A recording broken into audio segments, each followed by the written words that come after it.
안녕하십니까. 여의도 24시입니다. 여러분들, 제가 이 직전 영상 두 편을 통해서 헌법재판소 탄핵 심판의 문제점에 대해서 지적을 했습니다. 그래서 이번 영상에서 기왕에 얘기를 한 김에 다시 다른 주제로 얘기를 해볼까 합니다. 헌재 탄핵 심판이 이렇게 문제다라는 점을 지적하고 싶습니다. 그런데 여러분들, 이전 영상 두 편을 안 보신 분들은 그걸 꼭 봐주시기 부탁드리겠습니다. 그걸 보셔야만 제가 이번 영상에서 얘기하는 그런 취지를 더 정확하게 이해하실 수 있을 것 같아서 그런 부탁의 말씀을 드리겠습니다.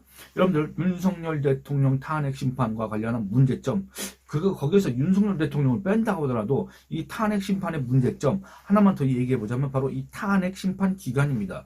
여러분들, 윤석열 대통령 탄핵 심판 결정이 언제 나올 것 같습니까? 1월에 나올 것 같습니까?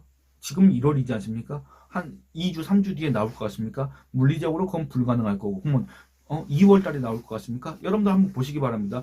여러분들이 그 어떤 사람이 운영하는 유튜브 채널이나 또는 어떤 사람이 어떤 그 방송에 나왔을 때, 패널로 출연했을 때 그 사람들의 그런 말을 어느 정도 신뢰하시는지 모르겠지만 그런 사람들이 분명히 있습니다. 아, 그거 한 달이면 끝난다. 윤석열 탄핵 심판 한 달이면 끝난다. 왜? 너무나도 혐의가 명백하기 때문에, 너무나도 위법 행위가 명백할 뿐만 아니라 저 내란 우두머리가 너무나도 명백하게 우리 국민들이 다 목도를 했기 때문에 저거 한 달이면 끝난다. 2달이면 끝난다. 무슨 전 헌법연구관 누구누구 뭐 변호사는 어쩌고 저쩌고 방송에 나와서 어쩌고 저쩌고 신문과의 인터뷰에서 어쩌고 저쩌고 여러분들 다 접하셨을 겁니다. 한 달이면 끝나, 2달이면 끝나.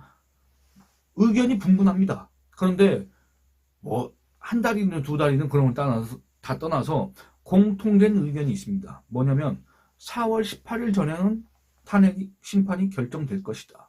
이렇게 얘기를 한다 그 말입니다. 여러분들 들어보셨을 겁니다. 왜 그렇습니까? 바로 헌법재판소장 권한대행을 하고 있는 문형배와 그다음에 헌법재판관 이미선이 4월 18일에 퇴임한다 그 말입니다. 4월 18일에 퇴임하면 어떻게 됩니까? 지금 현재 기준으로 봤을 때 헌법재판관이 현재는 8명인데 다시 6인 체제로 돌아간다는 얘기입니다. 6인 체제로 돌아가면 무슨 문제가 또 생깁니까? 여러분들, 과연 헌재가 그런 종국 결정을 할 수가 있느냐? 헌재가 이 결정을 갖다가 선고할 수 있느냐? 이 문제가 생깁니다. 그러면 헌법재판관 임명하면 되는 거 아니냐? 임명하면 되는 겁니다. 근데 지금 보시기 바랍니다.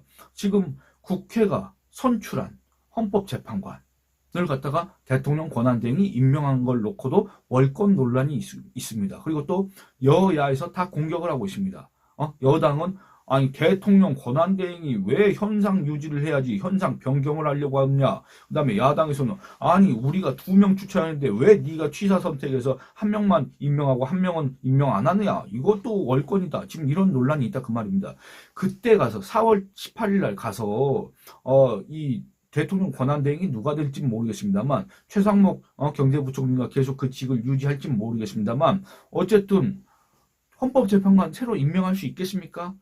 상당히 어려울 겁니다. 그리고 또 임명한다고 하더라도 여러분 어떤 문제가 생기냐면 과연 대통령 권한대행이 헌법재판관을 이번에 임명한 거는 국회가 선출했기 때문에 그냥 형식적으로 임명하는 것 뿐이다 라고 그런 논리를 내세웠지 않습니까? 그런데 문형배, 이미선은 여러분들 6년 전에 문재인이가 추천하고 임명을 한 사람들입니다. 그러니까 뭔 말이냐면 대통령 몫이다 그 말입니다. 헌법재판관 9명으로 구성되는데 대통령 3명, 국회 3명, 대법원장 3명이지 않습니까? 근데 대통령이 임명하는 그 3명 중에 이 문형배와 이미선이 포함된다 그 말입니다. 그러면 이들의 후임도 누가 임명을 해야 되겠습니까? 바로 대통령이 임명하게 돼 있습니다. 근데 대통령이 있습니까? 대통령이 그때까지 탄핵 심판 결정이 나더라도 대통령은 없지 않습니까? 대통령 권한대행 체제로 나갈 수밖에 없는데 대통령 권한대행이 대통령 몫의 헌법재판관을 임명할 수 있느냐? 이런 문제가 생긴다 그 말입니다. 예를 들어서 국회가 선출했기 때문에 명목상, 형식상 국민의 대표, 국민의 대리인들이 그 국회라는 그 헌법기관에서 선출을 했기 때문에 형식적인 임명을 해라. 경제부총리, 기획재정부 장관이지만 대통령 권한대행이기 때문에 형식상 임명을 해라. 그런 주장 어느 정도 타당할 수도 있습니다. 그리고 또 대법원장이 지명한 그런 사람들에 대해서 대통령 권한대행이 임명을 해라. 그것도 타당할 수 있습니다. 그런데 대통령이 헌법재판관을 임명하는 게 아니라 대통령 몫을 대통령 권한대행이 임명을 한다? 이거는 정말 다른 문제입니다. 그렇지 않습니까? 여러분들, 이 직급상으로도 그렇고 정말 차원이 다른 문제입니다. 과연 대통령 권한대행이 그때 가서 헌법재판관을 임명할 수 있을 것인가? 정말 이거는 많은 논란이 생길 수밖에 없고, 이거는 법적으로 정말 수많은 쟁점을 안길 수밖에 없습니다. 그리고 결정적으로는 그때 가서 대통령 권한대행이 지금과 같은 선례가 있기 때문에 대통령 권한을 대행하는 사람이기 때문에 할 수 있다고 하더라도 그 기간이 얼마나 걸립니까? 못해도 2주, 보통 2주, 3주 걸리지 않습니까? 그러면 그 기간이 이거는 물론 산입되지 않습니다. 탄핵 심판 기간에 산입되진 않지만 어쨌든 그만큼 늦춰지게 된다 그 말입니다. 그래서 4월 18일 안에는 끝낼 것이다. 4월 18일 전에는 이걸 갖다가 종국을 갖다가 선고하고 결정을 내릴 것이다. 이런 지금 예측들을 하고 있습니다. 이거에 대해서 이론을 제기한 사람은 별로 없습니다. 근데 여러분들 저는 결론적으로 이게 얼마나 건방지냐에 대해서 얘기를 하고 싶다 그 말입니다. 그야말로 건방진 얘기입니다. 헌법재판관의 임기에 맞춰서 국가의 중대사인 대통령의 파면을 이끌어낼 수도 있는 그런 결정을 내린다? 헌법재판관 임기 때문에 그걸 갖다가 촉박하게 시간에 쫓겨서 그런 결정을 내린다? 여러분들 이게 말이나 되는 겁니까? 근데 이거를 갖다가 너무나도 당연하게 얘기를 하고 있다 그 말입니다. 저는 이거를 도무지 이해를 할 수가 없습니다. 여러분들은 여기에 대해서 어떻게 생각하시는지 모르겠습니다만 제 얘기를 들어보시면 제 주장이, 제 논리가 그렇게 틀리지 않다. 그런 것들에 대해서 공감하실 수 있을 거라고 생각을 하고 있습니다. 여러분들, 윤석열 대통령, 그 윤석열이라는 이름만 들어도 지금 짜증이 치밀어 오르고 화가 치밀어 오른다라고 하시겠지만 어쨌든 그 윤석열 대통령은 2020년 3월 9일 대한민국의 주인이자 대한민국의 주권자인 국민의 선택을 받은 사람입니다. 20대 대선 결과 보시면 어떻습니까? 윤석열 대통령 득표율이 48.56%, 득표수는 얼마냐면 1639만 4815표입니다. 여러분들, 대한민국의 유권자가 4400만 정도가 있다고 한다면 그 중에 거의 한 3분의 1 이상의 표를 받아서 대통령이 됐다 그 말입니다. 1639만 명이 여러분들 적은 수가 아니지 않습니까? 그야말로 이 득표수도 그렇고 그리고 또 이 대선이라는 이 절차를 거쳐서 정말 합법적으로 국민의 선택을 받았고 민주적 정당성을 획득한 사람이 바로 이 대통령이라는 사람입니다. 이 대통령을 끌어내리는 결정이 될 수 있는 이 헌재의 탄핵 심판 결정, 이게 어떤 정당성을 가지려면 정말로 이 법정 기한 내에서 정말로 면밀하게, 정말로 공정하게, 정말로 객관적으로 그 탄핵 심판 심리가 진행돼야 된다 그 말입니다. 그렇지 않을 경우에는 정말로 심각한 위기에 처할 수도 있습니다. 국가적인 위기, 그리고 각 헌법기관의 위기, 그 위기로 인해서 결국에는 국민이 피해를 보는 거 아니겠습니까? 그렇기 때문에 정말로 신중해야 됩니다. 그렇기 때문에 일개 헌법재판관의 임기 퇴임일에 맞춰서 그 전에 이 대통령의 파면을 이끌어낼 수 있는, 또는 대통령이 그 직을 유지한다고 하더라도 이 정말 국가 혼란으로 이어질 만한 그런 결정이 될 수 있는 그런 걸 갖다가 헌법재판관 퇴임에 맞춰서 한다? 그 전에 한다? 한마디로 헌법재판관의 스케줄에 맞춰서 이 국가 중대사를 청한다? 여러분들 이게 얼마나 건방진 결정입니까? 이게 박근혜 전 대통령 탄핵 때도 똑같은 일이 있었습니다. 여러분들 2017년 3월 9일 날 권성동 당시 국회 박근혜 대통령 탄핵소추위원단 단장입니다. 권성동 당시 국회 법제사법위원회 위원장, 이 사람이 그런 얘기를 했습니다. 박한철 당시 헌재소장이 2월 말인가? 2월 말에 이제 퇴임을 하고, 그 다음에 이정미, 여기에다가 머리 많은 거 있지 않습니까? 머리 많은 거 이렇게 하고 나왔고, 2017년 3월 10일 날 피청구인 박근혜를 파면한다, 이렇게 외쳤던 그 사람이 있지 않습니까? 그 사람이 3월 13일 날 퇴임을 했습니다. 3월 10일 날 그 선고를 해놓고 3월 13일 날 퇴임을 했습니다. 그때, 여러분들, 이 두 사람의 퇴임이 예정돼 있었기 때문에 권성동은, 그 전에 해야 된다. 탄핵 결정해야 된다. 이런 주장을 했었습니다. 그리고 그로부터 며칠 뒤에 이 박한철이라는 사람이 이런 주장을 했습니다. 어떤 주장을 했느냐. 박한철도 자기가 곧 퇴임을 하고 이정미도 3월 13일 퇴임을 하기 때문에 늦어도 3월 13일 전에는 박근혜 대통령 탄핵 심판 결정을 내려야 된다. 그런 취지의 주장을 했습니다. 제가 이와 관련해서 지난달에 기사를 하나 쓴 게 있습니다. 그 기사의 관련 대목을 잠깐만 읽어보도록 하겠습니다. 박 전 대통령의 경우 소요기간이 91일이었던 이유가 있다. 바로 헌법재판관 임기다. 2017년 1월 25일 그달 말 퇴임을 앞두고 있던 박한철 헌재소장은 늦어도 3월 13일까지는 최종 결정이 선고돼야 할 것이라고 주장했다. 자신이 그해 1월 31일 퇴임하고 이정미 재판관이 3월 13일에 퇴임하기 때문에 최소한의 헌법적 정당성을 확보하기 위해서는 이정미 퇴임일 3월 13일 안으로 선고를 해야 한다고 밝혔다. 당시 박한철 소장은 헌법재판소의 결정은 구인 재판관으로 구성되는 재판부에서 재판관들이 치열한 논의를 거쳐서 도출되는 것이라고 하면서 재판관 각자가 9분의 1 이상의 매우 중요한 의미를 갖고 있다고 정의했다. 그러면서 재판관 1인이 추가 공석이 되는 경우 이는 단지 한 사람의 공백을 넘어 심판 결과를 왜곡시킬 수 있기 때문에 심판에 막대한 지장을 줄 가능성이 크다고 우려했다. 대통령 탄핵 심판은 그 탄핵 심판 소요 기간을 예측하는 것 자체가 비합리적이고 그런 걸 갖다가 이렇게 시한을 못 박아두는 그 행위 자체가 정말로 반헌법적입니다. 정말로 국민을 배신하는 행위입니다.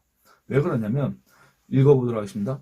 대통령 탄핵 심판은 국민이 5년에 한 번 선출하는 국가 최고 지도자의 진퇴를 결정하는 중대사이므로 법정 기한 안에서 심도 있는 심리를 해야 하는데 박 소장, 아까 말씀드렸던 박한철 있지 않습니까? 박 소장은 기한을 못 박았다. 구인체제 헌재의 의미와 필요성에 대해 강조한 대목은 설득력이 있다고 할 수 있지만 탄핵 심판 선고 시점을 헌법재판관 임기에 맞춰 임의로 정한 것은 심각한 문제라고 할 수 있다. 결국 박 전 대통령 탄핵 심판 선고는 이정미 재판관의 퇴임 3일 전인 2017년 3월 10일에 이뤄졌다. 여러분들 저는 이거 정말 심각한 문제라고 생각합니다. 그리고 또 지금 4월 18일 전 운운하고 앉아있는 것도 정말로 심각한 문제라고 생각합니다. 여러분들 이거는 대한민국 국민의 주권을 침해한 거다. 저는 그렇게 생각하고 있습니다. 왜 그렇습니까? 대한민국 주권자인 국민의 그런 선택을 갖다가 그걸 어떻게 보면 무효로 돌리는 거 아닙니까? 대통령을 탄핵, 대통령을 파면한다는 거는 그 무효로 돌리기 위해서는 정말로 그 사안이 중대하되고 정말로 그 사안이 중대한 만큼 심도 있는 심리를 해야 되고 고민을 해야 됩니다. 그렇지 않습니까? 근데 법정 기한이 있는데도 불구하고 지네들 임기에 맞춰서 헌법재판관 몇 명의 스케줄에 맞춰서 그 정말 국가적 중대사에 결정을 내린다? 여러분들 이게 말이나 됩니까? 근데 그런 것들을 갖다가 공공연하게 아무 꺼리낌 없이 마치 그게 올바르다는 듯이 얘기하는 이 풍토라고 해야 될까? 이런 거에 대해서 여러분들 동의하십니까? 정말로 이건 문제의식을 느껴야 된다고 생각합니다. 이거야말로 국민의 주권을 침해하는 겁니다. 그렇지 않습니까? 다시 한번 읽어보도록 하겠습니다. 이를 고려하면 두 전례라는 건 노무현 탄핵, 박근혜 탄핵 이겁니다. 윤석열 대통령 탄핵 심판 소요기간을 예측하는 행위는 비합리적이다. 제가 지금 생략을 했는데 여러분들 노무현 같은 경우에는 탄핵 심판 그 기간이 61일인가 63일인가 그랬을 겁니다. 그러면 노무현 63일, 박근혜 91일 이러니까 한 2달, 3달밖에 안 걸리는 거 아니냐. 윤석열도 한 3달 걸릴 거 아니냐. 짧으면 2달, 길면 3달 이런 얘기들 하는데 박근혜 대통령 탄핵 심판이 불과 90일 만에 끝난 이유에 대해서는 제가 말씀드렸고 그럼 노무현은 왜 그러느냐. 여러분들 노무현은 탄핵 소추 당하고 나서 한 달 뒤에 총선이 있었습니다. 그 총선에서 열린우리당이 153석을 얻었습니다. 정말 이 군소 정당에 불과했던 열린우리당, 불과 의석이 30석, 40석밖에 안 됐던 열린우리당이 원내 일당이 됐습니다. 과반 의석을 차지했습니다. 여론이 압도적으로 열린우리당을 몰아주는 거 아니겠습니까? 탄핵 역풍이 불었지 않습니까? 헌법재판소가 그냥 들어 누운 겁니다. 사실은 이미 그때 결정이 난 겁니다. 탄핵 소추로부터 한 달 뒤 총선이 끝났을 때 이미 결정이 된 겁니다. 노무현의 탄핵 심판은. 근데 뭐 거기서 60 며칠 이거 따질 필요도 없습니다. 그 뒤에 여러분들 결정은 형식적인 겁니다. 그렇지 않습니까? 노무현 탄핵 심판은 얘기할 것도 없고 박근혜 탄핵 심판 같은 경우는 헌법재판관 임기에 맞춰서 선고를 한 것과 같다. 그렇게 얘기를 할 수밖에 없습니다. 그 탄핵 심판 진행 과정에서도 상당히 그 객관성, 공정성에 대해서 정말 심각한 논란이 많이 진행됐었고, 그건 이제 차후 기회가 있을 때마다 또 말씀드리겠습니다만, 그러니까 이런 두 전례를 들어서 윤석열 대통령 탄핵 심판 소요 기간을 예측하는 행위는 비합리적이다. 탄핵 사유도 더 중대하다. 윤석열 탄핵 심판의 청구 사유가 형법상 최악의 범죄라고 할 수 있는 내란 혐의인 점, 그 내란의 우두머리로 현직 대통령이 의심받는 점, 헌재 결정이 내란죄 핵심 구성 요건인 국헌문란 목적 판단에 관한 선례가 되는 점, 또 계엄 등 국가 긴급권 발동 시 헌법상 국민 기본권 제약에 대한 기준이 되는 점 등을 고려하면 객관적으로 이전보다 심리, 결정에 더 오랜 시간이 필요하다. 이런 상황에서 헌재가 과거처럼 시간에 쫓기는 듯한 여론 압박에 밀리는 듯한 결론을 내린다면 헌법재판소 존립에 대한 근본적인 의문을 자초하게 될 가능성이 있다라고 제가 기사에서 지적을 한 바 있습니다. 여러분들 어떻습니까? 여러분들이 지금 현재는 윤석열 대통령에 대해서 분노하고 계시겠지만, 그리고 또 윤석열이 이제 국정을 운영할 자격 자체가 없다. 실력은 이미 애초에 없었던 것 같긴 하지만 이제는 그 자격 자체가 없다, 상실했다, 이렇게 생각하실 겁니다. 근데 그건 그렇다고 하더라도 이 대한민국의 대통령, 정말 이 대선이라는 선거를 통해서 국민의 주권 행사를 통해서 선출된 이 대통령이 헌법재판관 임기에 맞춰서 그 진퇴가 결정돼야 되겠습니까? 여러분들 여기에도 찬동하십니까? 저는 정말 이거에 대해서 아무런 문제의식 없이 얘기하는 이 헌법재판관들은 정말로, 또 언론 매체들은 정말로 무책임하고 한편으로는 건방지다. 이런 얘기를 하고 싶습니다. 여러분들은 어떤 생각을 하고 계신지 의견을 남겨주시기 바랍니다. 그리고 또 좋아요도 눌러주시기 바랍니다. 예, 좋아요도 굳이 제 생각에 동의하시지 않는다면 좋아요는 안 눌러주셔도 되는데 의견을 남겨주시기 바랍니다. 그리고 또 영상 시청과 채널 구독을 다른 분들한테 권유해 주시기 부탁드리겠습니다. 이 영상은 여기서 마치겠습니다. 감사합니다.